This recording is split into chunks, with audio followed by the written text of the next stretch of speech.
Estamos de volta com o Radar aqui pela TVE. Eu estou recebendo a galera aqui do Certo Vestibulares, que está com a gente nessa empreitada, dando dicas para o vestibular da URGS 2016, que acontece agora em janeiro. Eu estou com o Eduardo Goldani, professor de Química, e também professor de História do Brasil, Newton Colombo. Tudo bom, pessoal? Tudo bem. Tudo bom, tranquilo? Tudo certo. Vamos começar por Química. Química, a prova de Química. Como é que ela é dividida, basicamente, professor? Bom, gente, a prova de Química ela é uma prova super bem estruturada, onde os conteúdos tradicionais do ensino médio eles são sempre abordados de uma maneira bastante direta, né? Então, a dica que fica para o pessoal aí que está fazendo essa revisão antes do vestibular é que eles deem uma olhada em conteúdos que abordem, por exemplo, ligações químicas, cálculo estequiométrico, soluções, cálculo de concentração comum, concentração molar, além de outros conteúdos que também geralmente caem na prova, como eletroquímica, pilhas e eletrólise, sem falar também de química orgânica, né? A URGS, ela geralmente traz de 3 a 5 questões de química orgânica.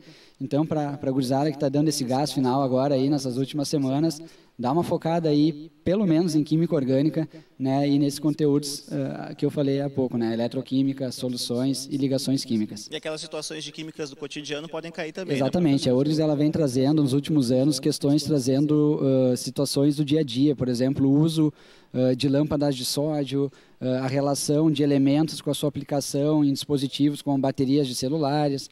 Então, a química do dia a dia, como a gente diz, a química do cotidiano, ela vem sendo abordada nos últimos anos de maneira bastante frequente. E História do Brasil, professor? O que a gente pode esperar? Quantas questões? O que o pessoal precisa se preparar? Acontecimentos mais contemporâneos?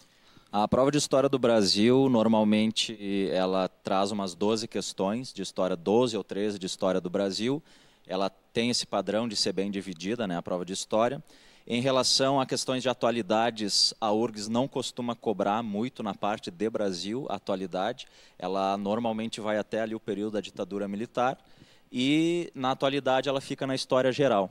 Aí, dentro de Brasil, assim, os conteúdos que mais caem são do século XIX e século XX, geral também. Tem essa característica de perguntar muita coisa da contemporânea.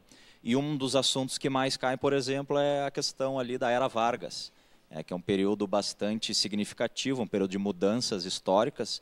O Getúlio Vargas centralizando o poder, adotando medidas na questão econômica, dando atenção à industrialização, e na questão social, sendo um governo populista que procurou atender algumas demandas da classe trabalhadora urbana, e tentou, claro, controlar essa classe trabalhadora, trazer para o baixo da saia dele e, ao mesmo tempo, depois endureceu no golpe do Estado Novo, transformando esse regime praticamente numa ditadura, perseguindo a oposição e transformando ele numa figura como o pai dos pobres, o pai dos trabalhadores. Legal, professor. Muito obrigado pela presença de vocês. Obrigado. Hoje nosso tempo está curto, mas enfim, a gente vai ficar com o pessoal do Certo Vestibulares até o início do vestibular da URGS. Ali naquela semaninha antes do vestibular, a gente vai dar um intensivo aqui, trazendo muitas dicas para a nossa audiência. Obrigado, professor. Muito obrigado. Valeu, valeu.